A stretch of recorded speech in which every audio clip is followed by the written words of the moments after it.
Amy, and I'm doing post 8. We're going to make a salt scrub. I almost said sugar. So what do you need for this?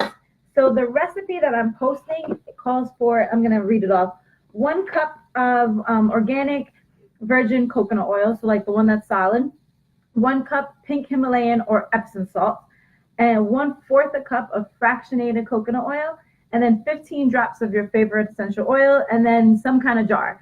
So I have a ton of these if you've been watching my videos. So I measured out, and I'm actually using 1.5 cups of Epsom salt. I chose Epsom salt, one, because I have it in my house. I don't have that much pink Himalayan in my house. And I also love the way magnesium feels on my skin. I have magnesium oil.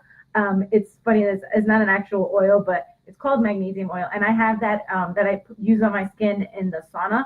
And it is fantastic. I just love the way it feels on my skin. So I want to make the scrub for that. And then I already have my coconut oil. I mixed the two of them. So I put 1 and 1/4 cup of the solid coconut oil, and then I melted it down. And then I filled the rest up of the fractionated oil, coconut oil. So what we're going to do, and I am going to use geranium. I'm using geranium because geranium is really good for skin and giving it that youthful appearance. And it's also one that I don't really use often. So I wanted to try making a salt scrub with it. What we're going to do is, let me grab, hold on, my little box so you guys can see what I'm doing. Put it like that. Don't mind the stuff in the back. I'm collecting stuff I had to go buy stuff for charity.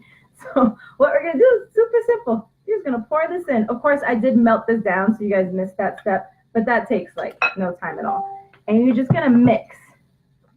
And this part, you want to do it slowly so that it incorporates in. There we go.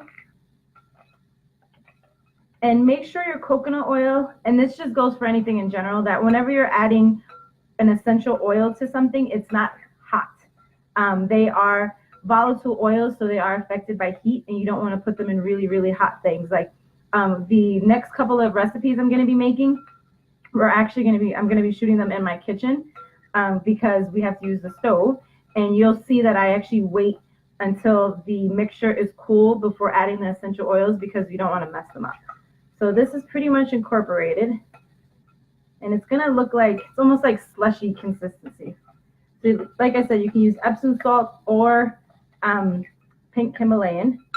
You don't want to use regular salt because remember, anything you put on your body is going inside your body. So you want to use something that you're okay with going inside your body. So I'm going to pour 15 drops of this. 1, 2, 3, 4, 5, 6, 7, 8, 9, 10, 12, 13, 14, 15. Okay, and then the last step is pouring it into, and this is something I probably have to stand up for. This is going to be a little challenging. I am not the best pourer in the world. I don't trust myself to grab this and put it in there. All right, I'm not going to have you guys sit and watch me do this. I'm going to slowly but surely add this to the mason jar, and then I just have the top, and boom, done.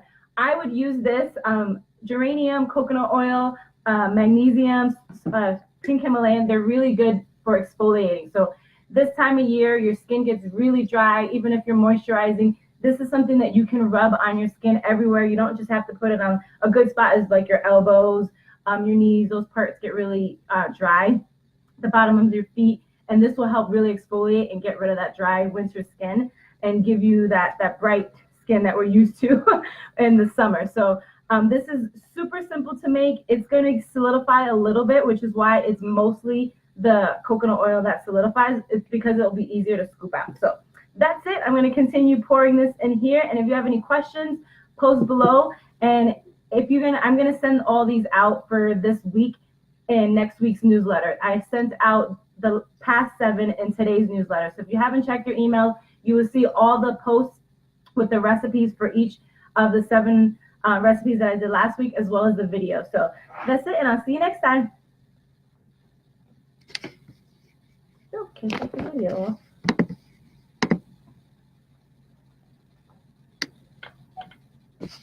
Okay, I'm having technical difficulties. There we go.